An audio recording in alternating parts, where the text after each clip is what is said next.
Theo Jansen's workday begins in a shipping container that doubles as a tool shed. Outside, he gets a firm grip on his, well, passion is one word, obsession is another, and hauls it off toward the sea for some tweaking. Jansen's creations are forged in his studio workshop a few miles away, just off the main highway to Amsterdam. He calls them Strandbeests. That's Dutch for beach animals. Jansen is 64 now, an inventor and artist who back in the 60s studied physics and math. I let it go, yes. And then discovered his true calling, breathing life into ordinary PVC pipe.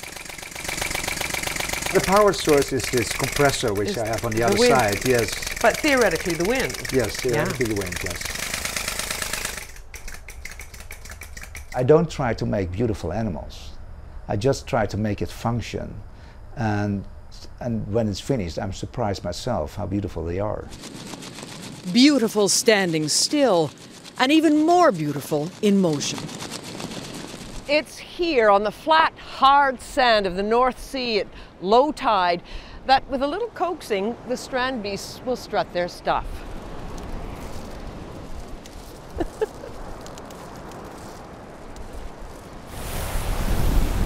The beasts are powered by the wind. Their articulated joints are attached by melted sections of pipe running off a central spine. And boy, do they run.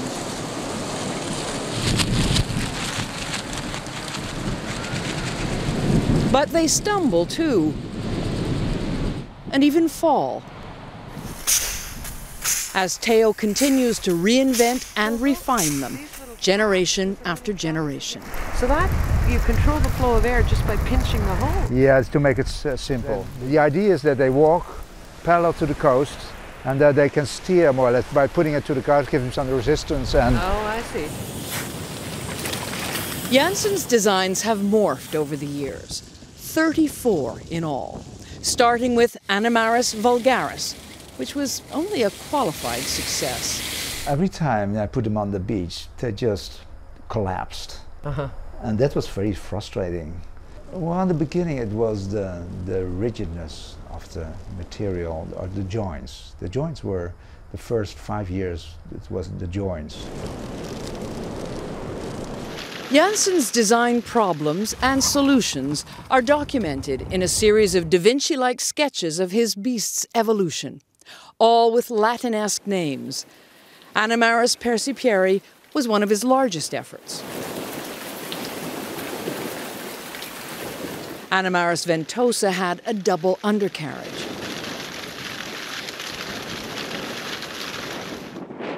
And this design detour he called Animaris rhinoceros was made of cardboard.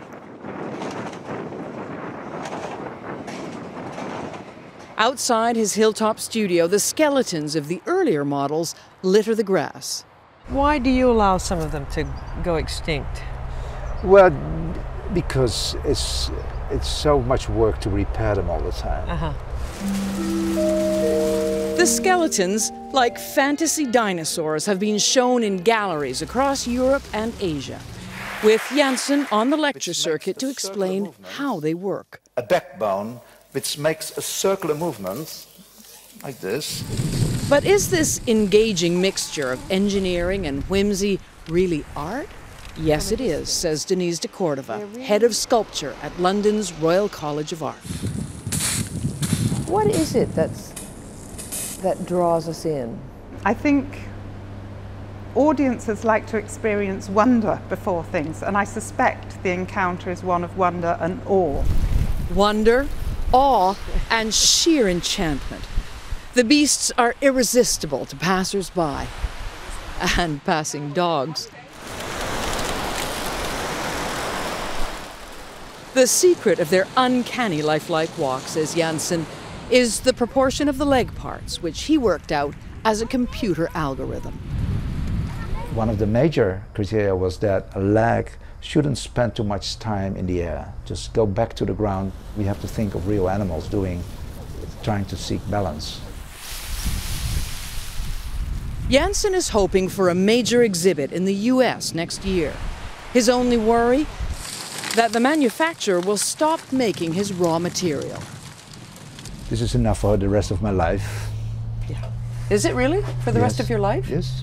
Jansen bought and is now storing 30 miles of the stuff. So he'll be sure to have enough to continue work on his ultimate project.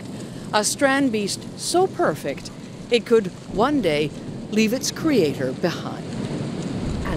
And keep walking after you're gone from the earth. That's right. So I keep on living somehow in the future. One man's pipe dream of immortality.